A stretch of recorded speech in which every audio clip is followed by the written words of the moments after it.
नमस्कार दोस्तों, H learning YouTube channel में आपका स्वागत है।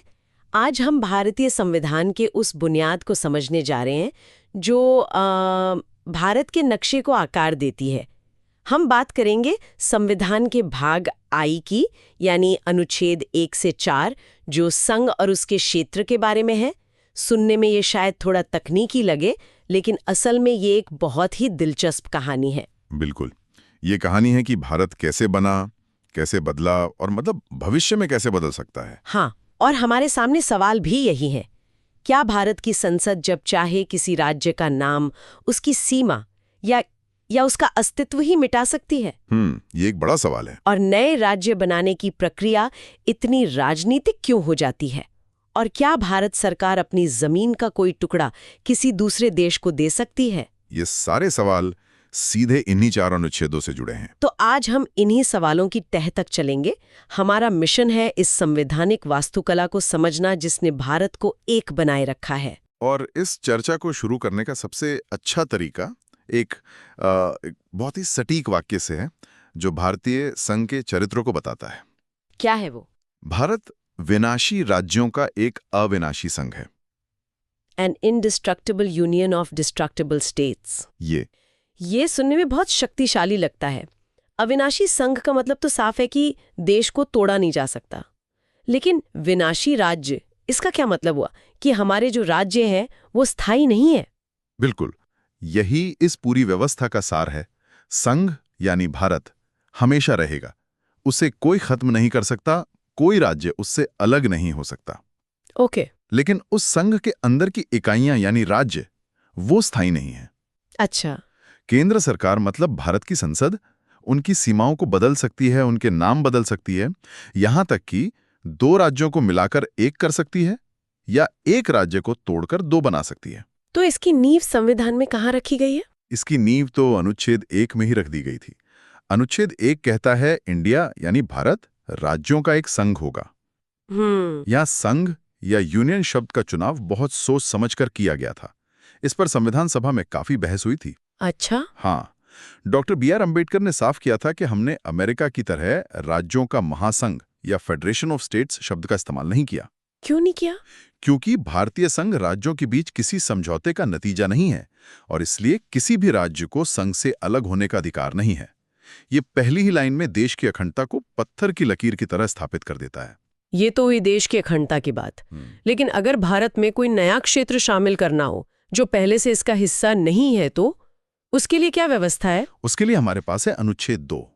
ये संसद को ये शक्ति देता है कि वो कानून बनाकर ऐसे नए राज्यों को संघ में शामिल कर सकती है या स्थापित कर सकती है जो पहले भारत का हिस्सा नहीं थे। और ये शक्ति पूरी तरह से संसद के पास है। हाँ, ये शक्ति पूरी तरह से संसद के विवेक पर निर्भर करती है। संसद ही तय करती है कि नए क्षेत्र को किन शर्तों पर शामिल किया जाएगा। इसका सबसे बड़ा और दिलचस्प उदाहरण तो शायद सिक्किम का है। वो प्रक्रिया काफी अनोखी थी, है ना? हाँ, सिक्किम का मामला अनुच्छेद 2 की शक्तियों का एक क्लासिक उदाहरण है। देखिए, आजादी के बाद सिक्किम भारत का एक संरक्षित राज्य था, एक प्रोटेक्टोरेट, जहां चोंग्याल राजवंश का शासन था। बिल्कुल। भारत उसकी रक्षा, विदेश मामले और संचार ये सब देखता था। फिर 1974 में वहां की जनता की इच्छा के अनुसार भारत की संसद ने 35वां संविधान संशोधन अधिनियम पारित किया। और इसी संशोधन से सह राज्य या एसोसिएट स्टेट का एक बिल्कुल नया दर्जा बनाया गया, जो भारतीय संविधान में पहले कभी था ही नहीं। सही कहा, ये एक अनोखा प्रयोग था। इसके लिए संविधान में एक नया अनुच्छेद 2A और 10वीं अनुसूची जोड़ी गई, जिसमें सिक्किम के भारत के साथ जुड़ने की शर्तें थी। लेकिन ये व्यवस्था तो ज्यादा चली नहीं। 1 साल भी नहीं चली।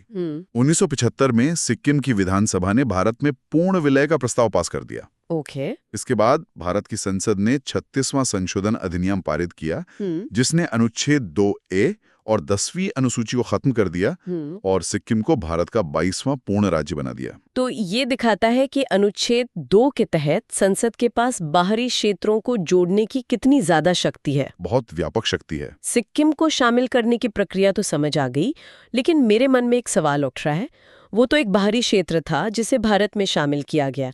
पर हमारे देश के अंदर जो इतने बड़े बदलाव हुए हैं, जैसे आंध्र प्रदेश से तेलंगाना का बनना या हाल ही में जम्मू और कश्मीर का पुनर्गठन, क्या उसकी प्रक्रिया भी इतनी ही सीधी है या उसमें राज्यों की भूमिका कुछ ज्यादा होती है? ये एक बहुत महत्वपूर्ण सवाल है और यही हमें अनुच्छेद 3 पर लाता है, जो शायद इस पूरे भाग का सबसे शक्तिशाली और विवादास्पद अनुच्छेद है। अच्छा। ये देश के आंतरिक पुनर्समायोजन से संबंधित है।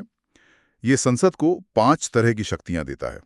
5 तरह की? क्या क्या है वो? किसी राज्य का क्षेत्र अलग करके नया राज्य बनाना, 2 राज्यों को मिलाना, किसी राज्य का क्षेत्रफल बढ़ाना या घटाना, किसी राज्य की सीमा बदलना और किसी राज्य का नाम बदलना। 1 मिनट, मैं ये सही समझ रही हूँ? मतलब संसद एक साधारण कानून पास करके, जैसे कोई आम बिल पास होता है, किसी पूरे राज्य का भूगोल और उसकी पहचान बदल सकती है। ये तो बहुत बड़ी शक्ति है। ये असाधारण शक्ति है और इसकी प्रक्रिया भी बहुत दिलचस्प है। ऐसा कोई भी बिल संसद में पेश करने से पहले 2 शर्तें पूरी करनी होती हैं। क्या शर्तें हैं? पहली, इसके लिए राष्ट्रपति की पूर्व सिफारिश जरूरी है और दूसरी, सिफारिश देने से पहले राष्ट्रपति उस बिल को संबंधित राज्य या राज्यों के विधानमंडल के पास उनके विचार जानने के लिए भेजते हैं। अच्छा, तो राज्यों से पूछा तो जाता है, लेकिन क्या उनकी राय का कोई वजन है? मान लीजिए अगर कोई राज्य कहे कि हमें बंटवारा नहीं चाहिए, तो क्या केंद्र सरकार रुक जाएगी? यहीं पर इस प्रक्रिया का सबसे अहम पहलू सामने आता है। संसद राज्य विधानमंडल के विचारों को मानने के लिए बिल्कुल भी बाध्य नहीं है। बिल्कुल भी नहीं? नहीं। राष्ट्रपति एक समय सीमा तय करते हैं जिसके अंदर राज्य को अपनी राय देनी होती है। अगर राज्य उस समय में राय दें या ना दें या फिर बिल का विरोध करें, इससे कोई फर्क नहीं पड़ता। तो ये तो बस एक औपचारिकता हुई। आप कह सकते हैं ये एक तरह से सलाह लेना है, सहमति लेना नहीं। संसद अपनी प्रक्रिया के साथ आगे बढ़ सकती है। तो ये तो संघीय ढांचे के सिद्धांत के खिलाफ नहीं जाता? ऐसा लगता है कि राज्यों के पास अपनी सीमाओं को लेकर कोई अधिकार ही नहीं है। ये बहस संविधान सभा में भी हुई थी। प्रोफेसर केटी शाह जैसे कुछ सदस्यों ने इसका कड़ा विरोध किया था। अच्छा। उनका मानना था कि ये राज्यों की स्वायत्तता को खत्म कर देगा और केंद्र को बहुत ज्यादा शक्तिशाली बना देगा। लेकिन डॉक्टर अंबेडकर और वो जो दूसरे प्रमुख नेता थे, उनका तर्क था कि भारत की एकता और प्रशासनिक सुविधा सबसे ऊपर है। उन्होंने एक ऐसा लचीला ढांचा बनाया जहां देश की जरूरतों के हिसाब से राज्यों का पुनर्गठन आसानी से किया जा सके, बिना किसी बड़ी संवैधानिक अड़चन के। और इसका सबसे बड़ा उदाहरण तो 1956 का राज्य पुनर्गठन अधिनियम था। बिल्कुल, जिसने भाषा के आधार पर पूरे भारत का नक्शा फिर से बना दिया। और ये सिलसिला तो रुका नहीं। 2000 में 3 नए राज्य बने, छत्तीसगढ़, उत्तराखंड और झारखंड। और 2014 में तेलंगाना का गठन तो बहुत लंबे आंदोलन के बाद हुआ। हाँ, तेलंगाना का मामला इसका एक सटीक उदाहरण है। आंध्र प्रदेश विधानसभा ने पुनर्गठन विधेयक को अस्वीकार कर दिया था। हाँ, मुझे याद है। लेकिन जैसा मैंने कहा, संसद उनकी राय से बंधी नहीं थी और विधेयक पारित होकर कानून बन गया। और फिर 2019 में जम्मू और कश्मीर पुनर्गठन अधिनियम, जिसके तहत राज्य को 2 केंद्र शासित प्रदेशों में बांट दिया गया। हाँ, जम्मू और कश्मीर और लद्दाख।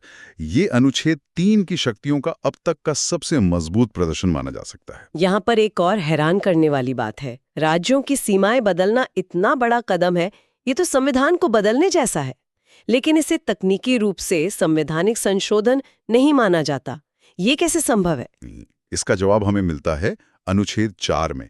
ये एक तरह का संवैधानिक शॉर्टकट है जिसे संविधान निर्माताओं ने जानबूझकर बनाया था। शॉर्टकट? हाँ, कह सकते हैं।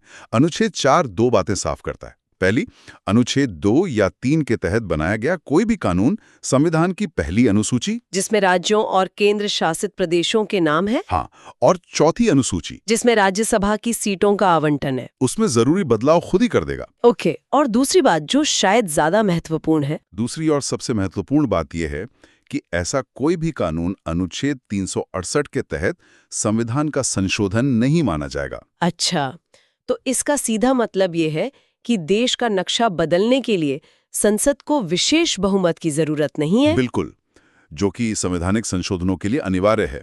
ये काम साधारण बहुमत से हो सकता है, यानी सदन में उपस्थित और मतदान करने वाले सदस्यों में से आधे से ज्यादा। तो ये एक तरह का बैकडोर नहीं है जिससे संविधान में इतने बड़े बदलाव किए जा रहे हैं बिना संशोधन की जटिल प्रक्रिया के। इसे बैकडोर कहना सही नहीं होगा। ये संविधान का एक सोचा समझा डिजाइन है, ये एक फीचर है, बग नहीं। अब संविधान बनाने वालों की दूरदर्शिता देखिए। उन्होंने महसूस किया कि भारत जैसा विशाल और विविध देश स्थिर नहीं रह सकता। भाषा, संस्कृति, प्रशासन की वजह से नए राज्यों की मांग उठेगी ही। सही बात है। इसलिए उन्होंने इस प्रक्रिया को जानबूझकर सरल और केंद्र के नियंत्रण में रखा, ताकि देश बदलती जरूरतों के साथ खुद को ढाल सके। अगर हर बार राज्य बनाने के लिए विशेष बहुमत की जरूरत पड़ती, तो शायद आज भारत का नक्शा बहुत अलग होता और कई विवाद शायद अनसुलझे ही रह जाते। बिल्कुल। ठीक है, तो अब तक हमने ये स्थापित कर लिया है कि संसद के पास देश के आंतरिक नक्शे को बदलने की लगभग असीमित शक्ति है, लेकिन हर शक्ति की कोई सीमा तो होती होगी। तो यहाँ सवाल ये उठता है कि क्या संसद भारत की जमीन का कोई टुकड़ा किसी दूसरे देश को दे सकती है? क्या अनुच्छेद 3 ये शक्ति भी देता है? ये एक बेहद जरूरी सवाल है, और यही वो बिंदु है जहां संसद की इस अपार शक्ति पर एक स्पष्ट सीमा लगती है। इसका जवाब है नहीं। अनुच्छेद 3 के तहत संसद ऐसा बिल्कुल नहीं कर सकती। बिल्कुल नहीं। नहीं। इस मुद्दे को सुप्रीम कोर्ट ने 1960 के ऐतिहासिक बेरूबारी यूनियन केस में हमेशा के लिए स्पष्ट कर दिया था। ये बेरूबारी मामला क्या था? ये मामला भारत और तत्कालीन पाकिस्तान के बीच हुए नेहरू नून समझौते से जुड़ा था। ओके। जिसके तहत पश्चिम बंगाल का एक हिस्सा, बेरूबारी यूनियन नंबर 12, पाकिस्तान को सौंपा जाना था। जब इस समझौते को लागू करने की बात आई, तो एक बड़ा संवैधानिक सवाल खड़ा हो गया। क्या सवाल था? सवाल यही था कि क्या सरकार एक सामान्य कानून बनाकर भारतीय क्षेत्र किसी दूसरे देश को दे सकती है? तत्कालीन राष्ट्रपति ने सुप्रीम कोर्ट से इस पर सलाह मांगी थी। और सुप्रीम कोर्ट का फैसला क्या था? सुप्रीम कोर्ट ने एक बहुत ही महत्वपूर्ण अंतर स्पष्ट किया। कोर्ट ने कहा कि अनुच्छेद 3 की शक्ति देश के आंतरिक पुनर्गठन के लिए है। ये संसद को राज्यों के क्षेत्र को घटाने की शक्ति तो देता है, लेकिन इस शक्ति का इस्तेमाल भारतीय क्षेत्र को किसी विदेशी राष्ट्र को सौंपने के लिए नहीं किया जा सकता। अच्छा, तो ये सिर्फ अंदरूनी मामलों के लिए है? हाँ, किसी देश को अपनी जमीन देना अपनी संप्रभुता का एक हिस्सा देने जैसा है। और इतने बड़े काम के लिए अनुच्छेद 368 के तहत एक औपचारिक संवैधानिक संशोधन की आवश्यकता होगी। ये संसद की शक्ति पर एक, कह सकते हैं, लक्ष्मण रेखा खींच देता है। तो इसका मतलब ये हुआ कि संसद साधारण बहुमत से किसी राज्य को तो खत्म कर सकती है, लेकिन देश की 1 इंच जमीन भी किसी दूसरे देश को देने के लिए उसे संविधान में संशोधन करना होगा। बिल्कुल सही। क्या हाल के वर्षों में इसका कोई उदाहरण है? हाँ, बिल्कुल। इसका सबसे ताज़ा और बड़ा उदाहरण है भारत और बांग्लादेश के बीच हुआ भूमि सीमा समझौता। हाँ, वो एन्क्लेव वाला मामला। बिल्कुल। इसे लागू करने के लिए 2015 में 100वां संविधान संशोधन अधिनियम पारित किया गया था। इस समझौते के तहत दोनों देशों के बीच दशकों से उलझे हुए एन्क्लेव या छिटमहल का आदान प्रदान हुआ। ये एन्क्लेव की समस्या क्या थी? इसे थोड़ा आसान शब्दों में समझाएं। ये जमीन के ऐसे टुकड़े थे जो थे तो भारत के, लेकिन चारों तरफ से बांग्लादेश की जमीन से घिरे थे। अच्छा। और इसी तरह बांग्लादेश के कुछ टुकड़े भारतीय जमीन से घिरे थे। वहां रहने वाले लोग दशकों से अपने ही देश से कटे हुए थे। उन्हें कोई बुनियादी सुविधाएं नहीं मिलती थी। मतलब एक अजीब सी स्थिति थी। बहुत ही अजीब। तो इस संशोधन के माध्यम से भारत ने अपने 111 एन्क्लेव बांग्लादेश को दिए और बांग्लादेश से 51 एन्क्लेव प्राप्त किए।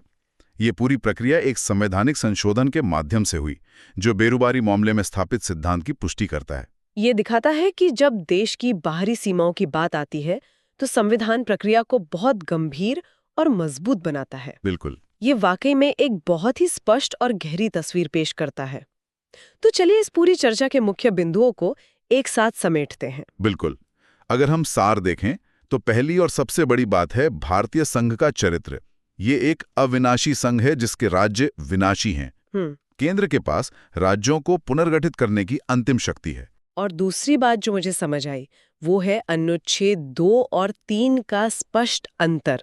अनुच्छेद 2 बाहरी क्षेत्रों को जोड़ने के लिए है, जैसे सिक्किम। हाँ। जबकि अनुच्छेद 3 देश के भीतर नक्शा बदलने का एक शक्तिशाली औजार है। सही। तीसरा, राज्यों के पुनर्गठन की प्रक्रिया में राज्यों की भूमिका सलाहकार की है, निर्णायक की नहीं। संसद उनकी राय मानने के लिए बाध्य नहीं है, जो केंद्र को अत्यधिक शक्तिशाली बनाता है। हाँ। और चौथी बात, अनुच्छेद 4 का वो डिजाइन जो इस पूरी प्रक्रिया को सरल और लचीला बनाता है।